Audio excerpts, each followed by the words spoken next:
Bienvenue dans la pause fitness. Alors, ce podcast est réservé à ceux qui veulent améliorer leur nutrition, leur entraînement et aussi peut-être leur style de vie. Donc pour tous ceux qui me suivent depuis quelques temps déjà, vous pouvez me laisser une petite évaluation sur la plateforme de podcast de votre choix. C'est ce qui m'aide le plus. Allez, on démarre l'épisode.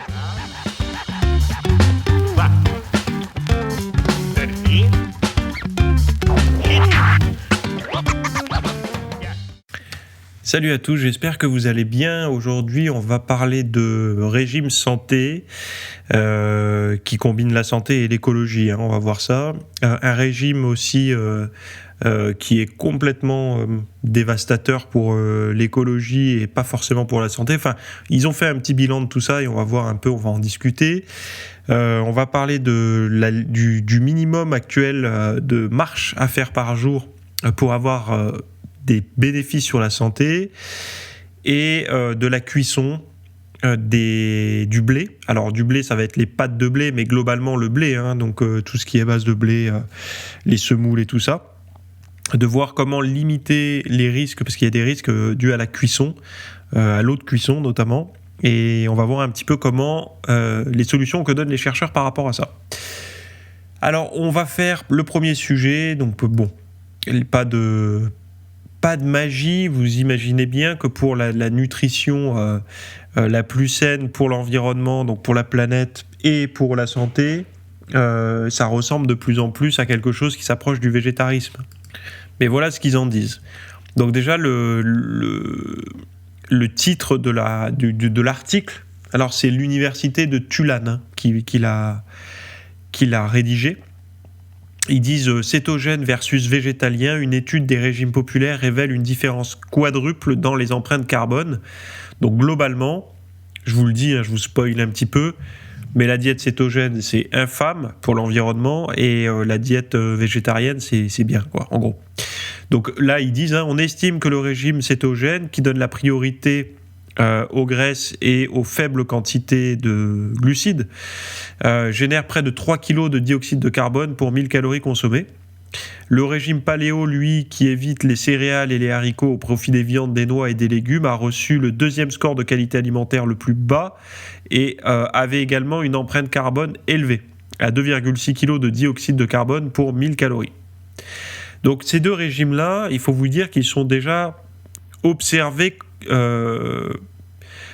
En fait, ils regardent comment les Américains les pratiquent, ces régimes-là. C'est-à-dire que c'est pas le modèle paléo, certainement le plus sain qui puisse exister.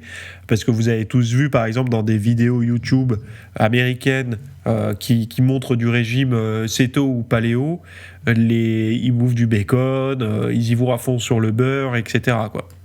Il y a des mayonnaises, enfin voilà, ils y vont pas de main morte sur les graisses saturées, etc. Donc, on n'est pas forcément dans l'approche la plus saine de ces deux pratiques de régime. Je veux pas les défendre, je m'en fiche, c'est pas le but, puisque moi, finalement, c'est ni l'un ni l'autre qui m'attire le plus. Mais il faut faire attention parce que ils ont observé la façon dont, et en plus d'ailleurs, il y a les petites images ils mettent une infographie en bas. Et ce qui est marrant, c'est que par exemple le pictogramme pour la diète cétogène, qui s'appelle keto aux États-Unis, c'est une tranche de bacon et des œufs. Donc c'est ça l'image de la diète cétogène. Et le petit pictogramme pour la diète paléo, c'est une côte de porc ou une côte de bœuf avec une carotte. Donc voilà, pour eux, dans leur tête, c'est ça. Paléo, c'est barbac et céto, c'est bacon, quoi. Donc forcément, quand vous mettez ça en face d'un écolo, ça c'est pas bon, quoi. Les cheveux qui se dressent sur la tête. Bon, à l'autre extrémité du spectre, donc de ces régimes-là, un régime végétalien s'est avéré avoir le moins d'impact sur le climat, générant 0,7 kg de dioxyde de carbone pour 1000 calories. Donc c'est pas neutre, C'est 0,7 kg de dioxyde de carbone pour 1000 calories consommées, soit moins du quart de l'impact du régime cétogène. Le régime végétalien a été suivi de près par des régimes végétariens, et après ce qu'ils appellent pesco végétarien, là, vous savez, avec du poisson, et l'impact était croissant. Le régime pesco-végétarien a obtenu les meilleurs résultats en termes de qualité nutritionnelle des régimes analysés, suivis des régimes végétariens et végétaliens. Voilà. Donc je vais vous donner dans l'ordre ceux qui ont la plus grosse empreinte, on va dire émission de carbone, je sais pas, MOS carbone émission. Donc ceux qui abîment le plus la planète, entre guillemets. En premier point, on a la diète cétogène, ensuite la diète paléo, ensuite la diète omnivore. Alors omnivore, j'aimerais bien savoir ce que c'est. La diète omnivore, est-ce que c'est la diète cantine, plat préparé, voilà. Ensuite, on a la pesco-végétarien, ensuite on a végétarien, ensuite on a vegan. Donc dans l'ordre, ceux qui du pire au mieux, c'était. Hein. Et là maintenant, on va avoir la best diet quality, comme ils disent, donc la diète de la meilleure qualité possible pour la santé. En première position, donc la meilleure, ça va être la pesco-végétarienne, ensuite la végétarienne, ensuite la végane, ensuite l'omnivore, ensuite paléo, ensuite keto, donc cétogène. Ça me paraît bizarre que l'omnivore arrive avant la paléo, mais encore une fois, c'est basé sur la façon dont les Américains pratiquent ces diètes-là. C'est pas la paléo, c'est pas la paléo de ceux qui veulent vraiment. J'ai envie de dire, c'est même pas la paléo de la petite mouvance française. Parce que qui me semble plus saine en tout cas, puisque si dans la paléo en mode français, tu peux pas trop te permettre de manger des graisses de mauvaise qualité et tout ça. Déjà même tout ce qui est sauce et tout, en fait il y en a beaucoup qui s'arrangent avec la vérité, quoi. Oh mais si, mais ça passe parce que c'est à base de machin. Non, normalement c'est 0 produit transformé. Donc bon. Pourquoi je disais, moi, c'est ni cétogène ni paléo ? Parce qu'en fait, l'approche qui me semble la plus cohérente, moi, elle rentre pas dans ces cases-là. C'est-à-dire que moi, j'ai plutôt une approche... je mange quand même pas mal de poissons.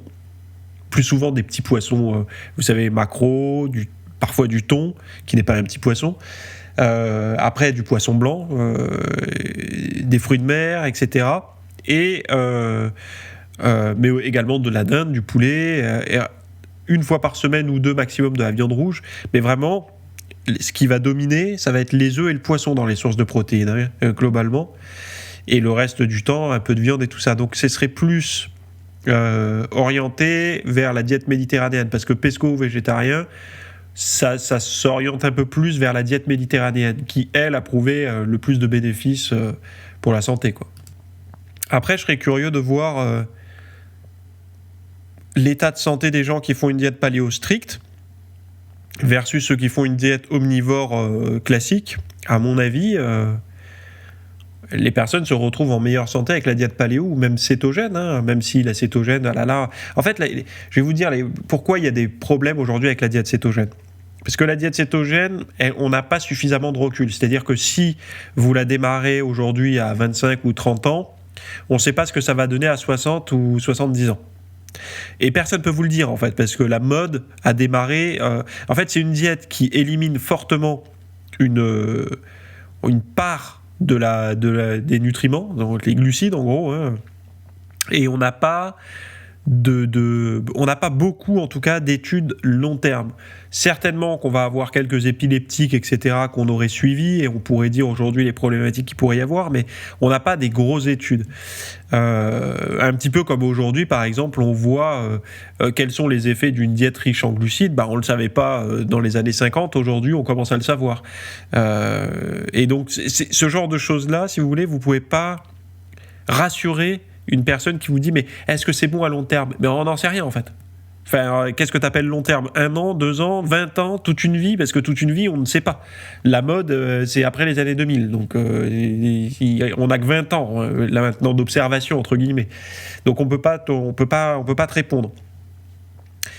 Après, on voit les effets immédiats. Ceux qui suivent une diète cétogène, ils perdent du poids, ils améliorent certains paramètres de santé. Pas tous, hein. Il y a des gens pour qui ça marche pas du tout. Il y a des gens pour qui ça marche en fonction des pathologies et des possibilités de chacun.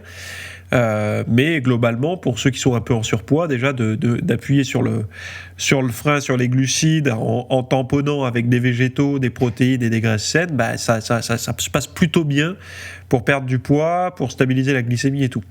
Après, il y en a qui sont pro-glucides. Tant mieux si ça marche pour elle. Il y a toute une partie de la population pour qui ça marche pas, en fait, les glucides.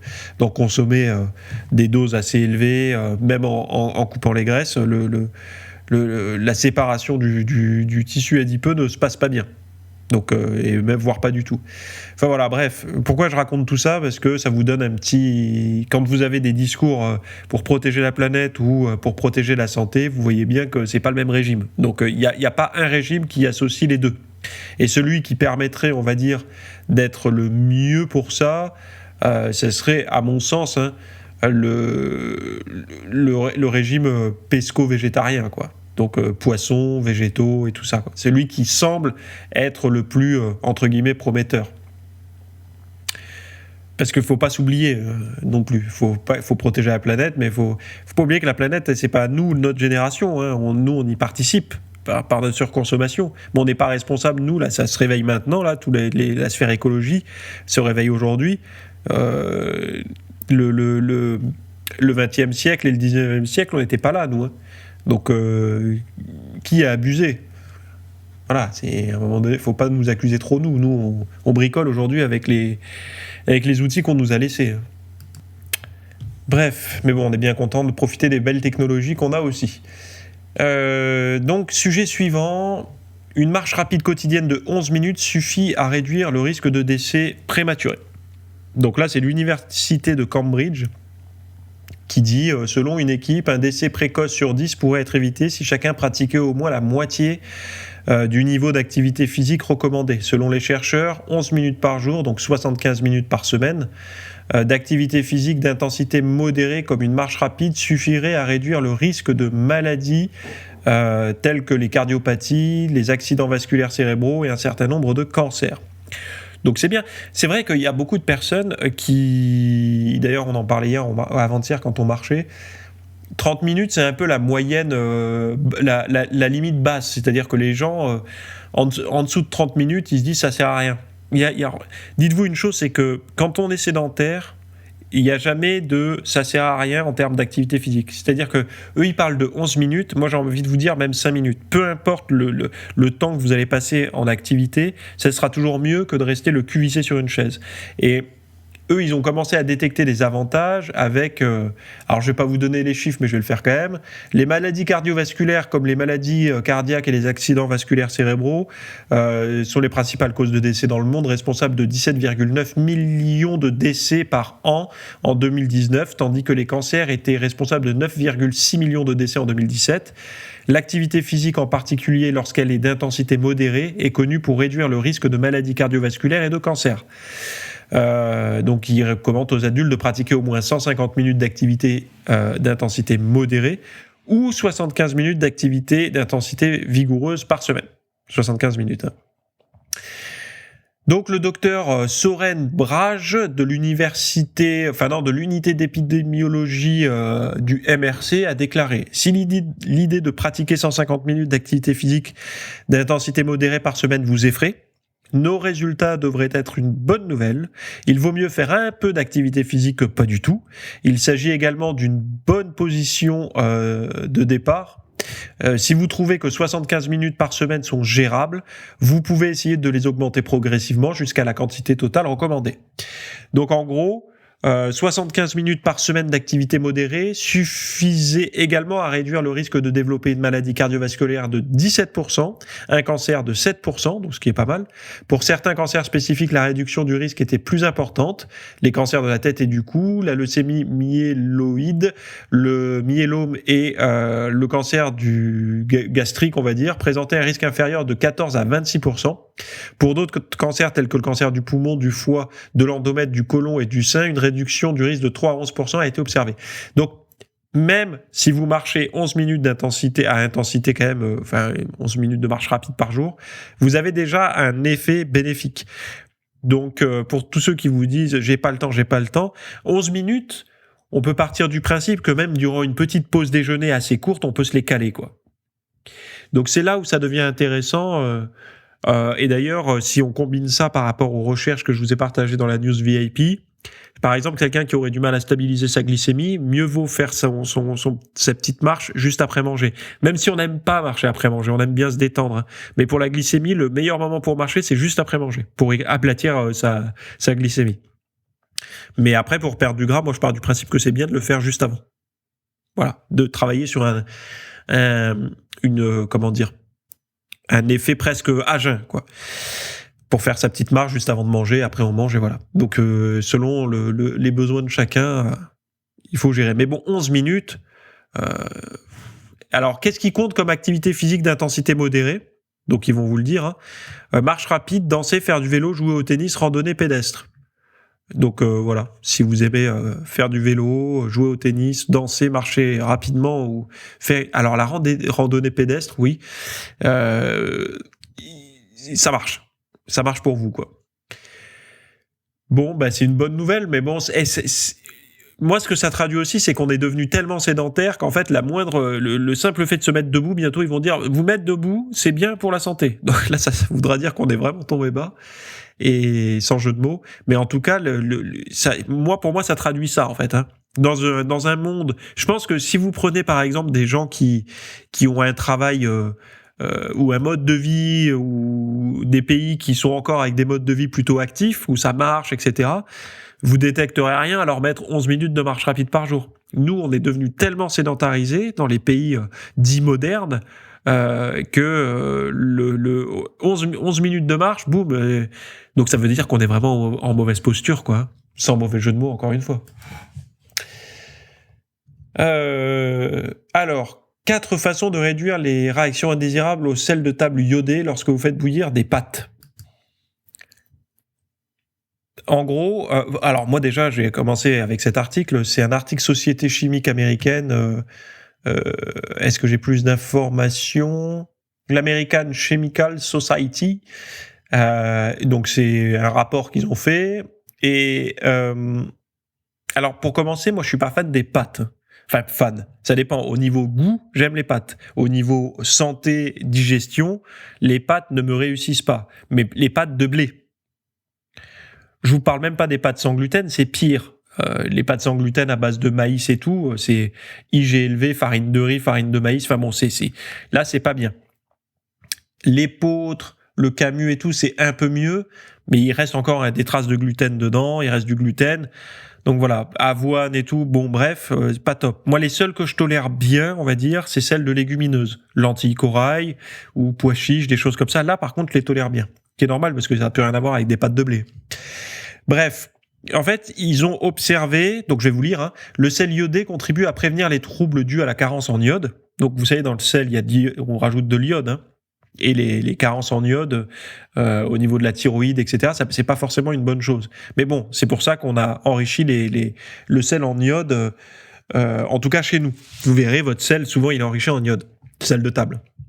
Notamment alors, éviter une carence en iode pour éviter le goitre et certaines anomalies congénitales. Pourtant, on ignore comment cet assaisonnement interagit avec l'eau potable traitée à la chloramine et de savoir si une partie du désinfectant est laissée sur place. Ben bon, voilà. Donc, ils veulent voir si il y a des interactions entre l'iode, le sel qu'on utilise pour la cuisson en fait, hein, et l'eau potable qu'on a nous, avec où il y a des traces de chlore dedans, où il y a du chlore, c'est même pas des traces, c'est du chlore, afin de voir ce que ça donne en fait, hein. Donc dans la plupart des pays, l'eau potable est traitée au chlore ou à la chloramine, avant de s'écouler des robinets de la cuisine ou de la salle de bain. De petites quantités de ces désinfectants peuvent se retrouver dans l'eau utilisée pour la cuisine. Des expériences antérieures ont montré que lorsque la farine de blé était chauffée dans l'eau du robinet contenant du chlore résiduel et assaisonnée avec du sel de table iodé, des sous-produits de désinfection iodée potentiellement dangereux pouvaient se former. Donc ça part mal. En gros, quand vous cuisez... Alors, je vais continuer à lire, hein. Cependant, aucune étude similaire n'avait été menée sur des aliments réels et dans des conditions de cuisson à domicile. Donc, Suzanne Richardson et ses collègues ont donc voulu savoir si cela pouvait se produire dans des situations réelles et comment les cuisiniers domestiques pouvaient minimiser la formation de sous-produits de désinfection. Alors, bon, ils disent, l'équipe a ensuite mesuré les quantités de citrialométhane iodé qui sont des composés potentiellement toxiques dans les aliments cuits et l'eau des pâtes. Donc, eux, ce qu'ils veulent, c'est éviter qu'on se trimballe des saloperies dans l'organisme et des produits potentiellement dangereux.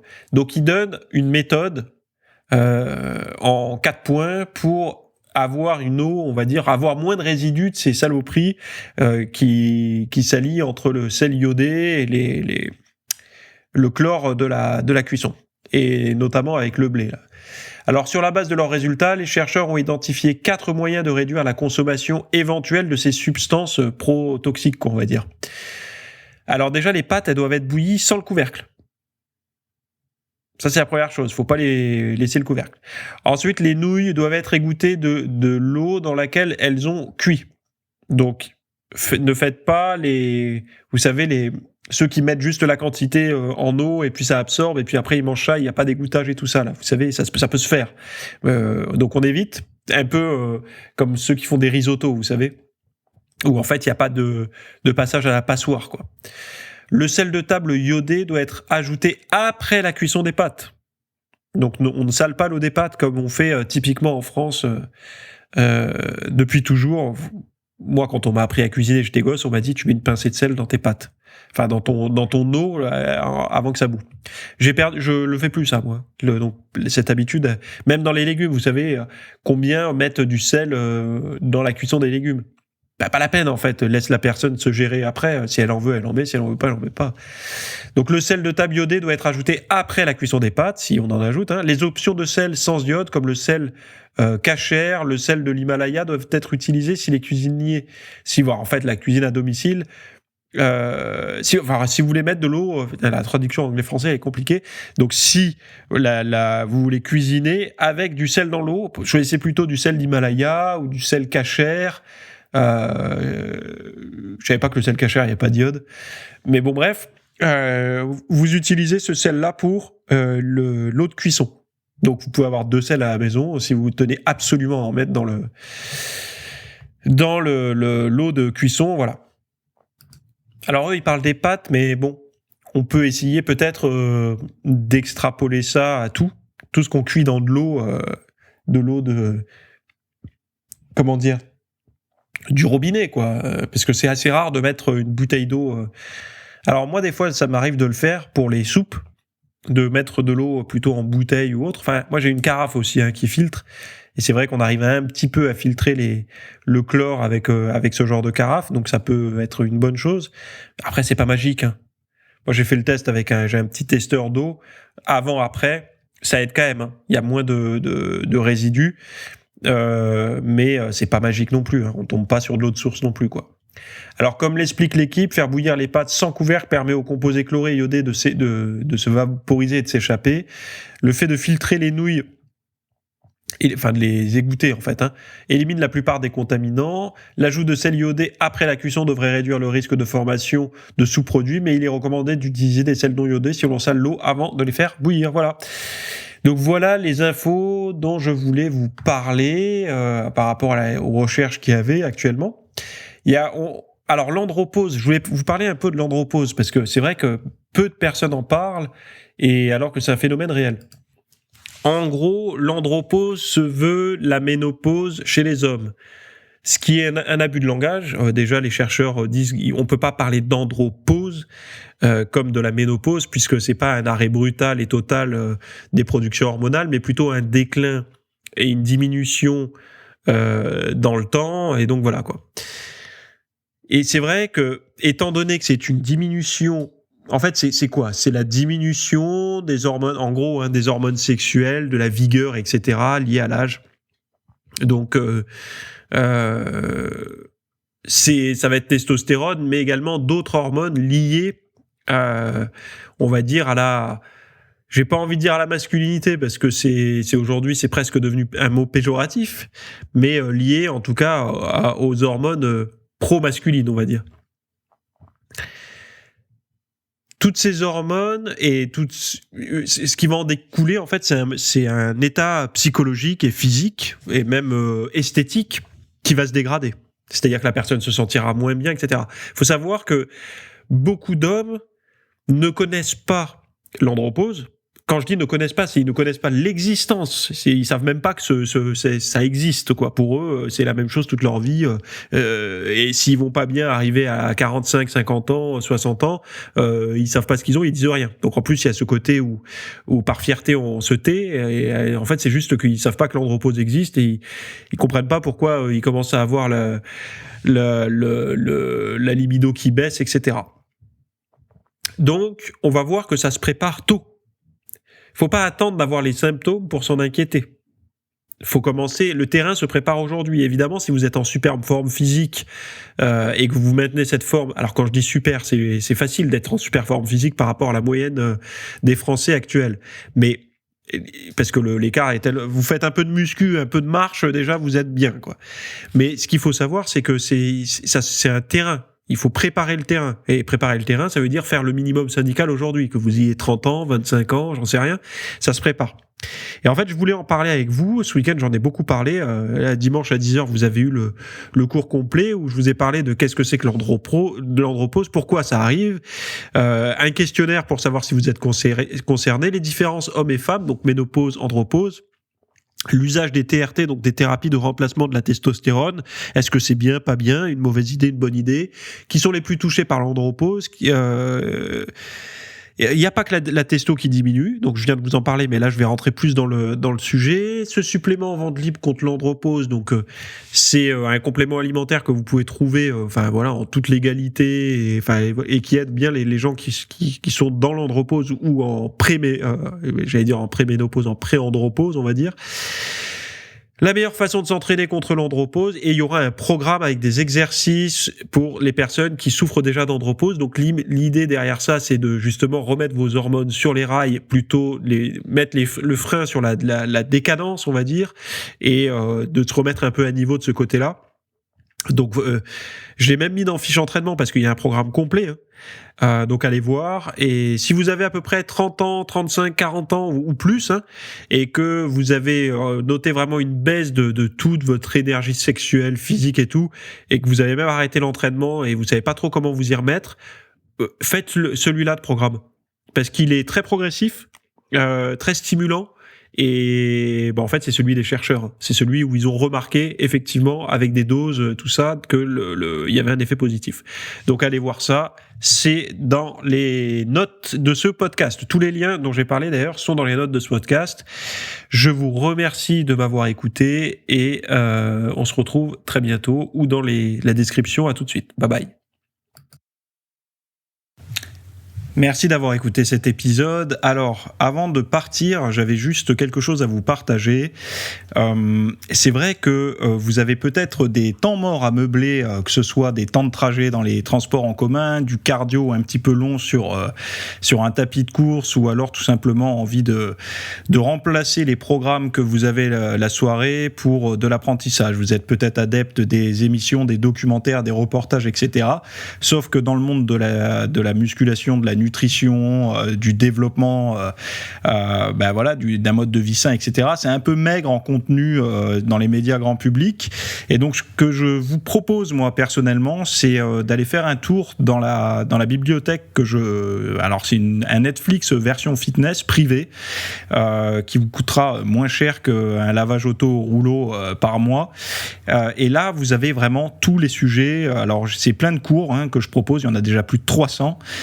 Ce sont sur le sommeil, sur les hormones, sur la nutrition. Donc ça peut être pourquoi on a faim, pourquoi on n'arrive pas à tenir un régime, comment faire, quelles sont les solutions, mais aussi d'anatomie pour l'entraînement, des programmes d'entraînement. Donc tout ce qui est lié à la perte de graisse, si vous avez du gras sur le bas du ventre depuis des années, ou alors si vous avez du mal à prendre de la masse musculaire, tous ces sujets du plus connu, entre guillemets, du plus recherché au plus pointu, tous ces sujets sont largement abordés dans cet espace VIP. Donc, pour rappel, pour y accéder, vous avez un lien en description. Si vous ne le trouvez pas, vous allez sur www.fitnessmiss.fr et vous faites devenir membre. Vous trouverez sur le site. Et vous accédez à ce contenu caché que vous pourrez écouter partout. Voilà, je vous laisse ici. Très bonne fin de journée à tous.